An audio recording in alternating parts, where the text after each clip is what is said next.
la bonne terre est le seul type de sol qui peut produire des fruits. La terre est labourée, elle n'a pas de pierres ni d'épines, elle est molle et prête à recevoir les semences. Dans cette bonne terre, nous pouvons noter 4 faits remarquables. Numéro 1.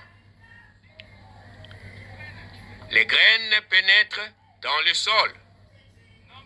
Numéro 2. Les pousses développent des racines profondes.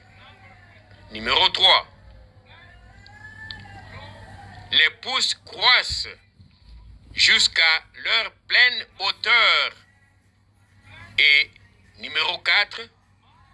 Les plantes produisent beaucoup de fruits.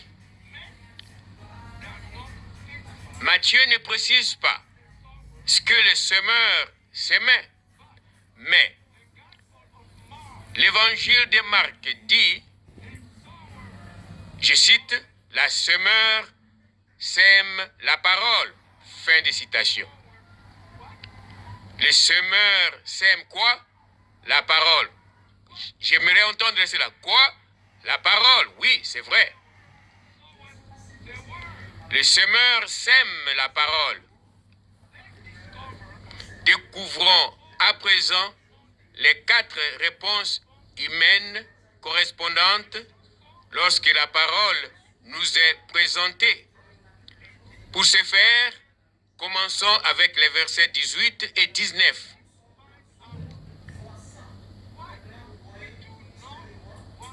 Lisons les versets 18 et 19 et découvrons ce que nous ne voulons pas être et ce que nous voulons vraiment être.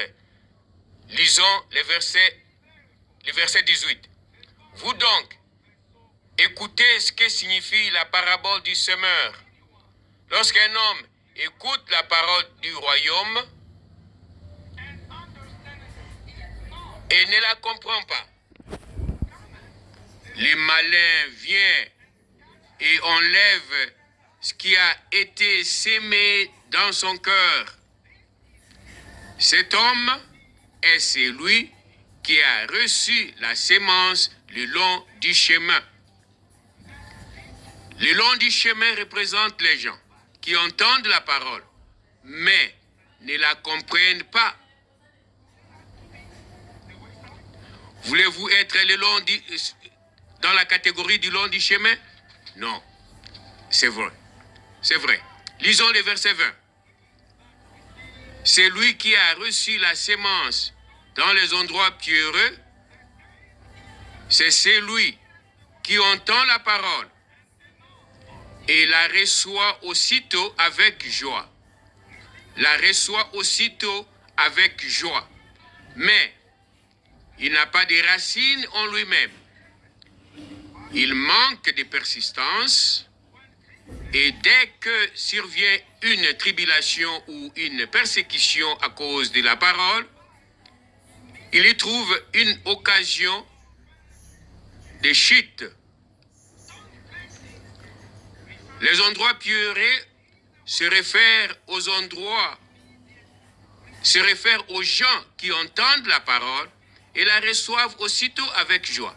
Ces gens reçoivent la parole de Dieu avec joie.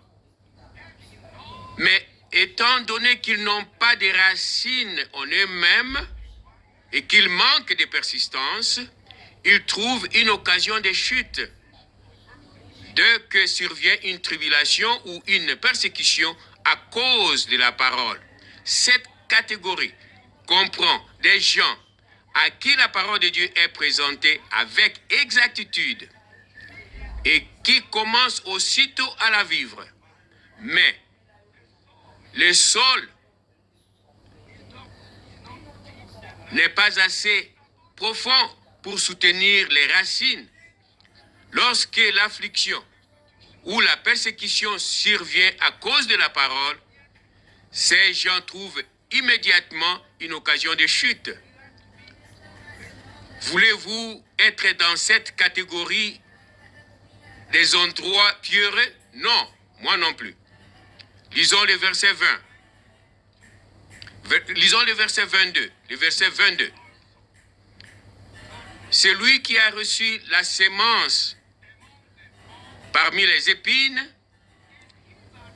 c'est celui qui entend la parole, mais en qui les soucis du siècle et la séduction des richesses étouffent cette parole et la rendent infructueuse. Parmi les épines,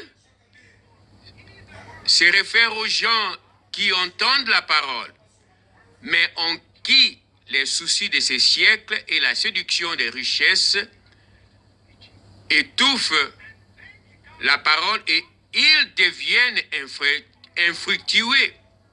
Ils deviennent infructueux. Ces gens entendent la parole, mais les soucis du monde et la séduction des richesses étouffent la parole de Dieu dans leur vie. En conséquence, ils deviennent infructueux et ils ne portent pas de fruits qui viennent à maturité. Voulez-vous être parmi les épines? Lisons le verset 23.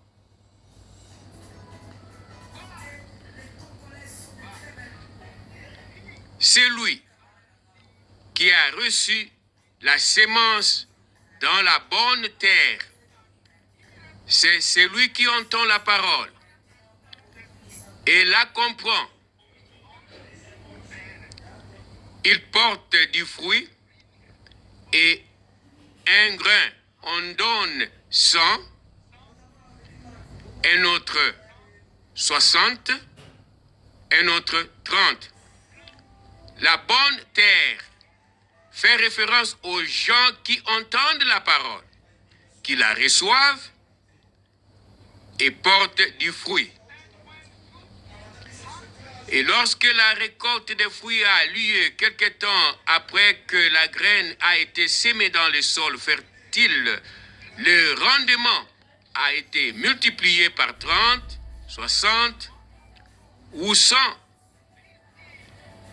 C'est la vie plus abondante dans sa plénitude.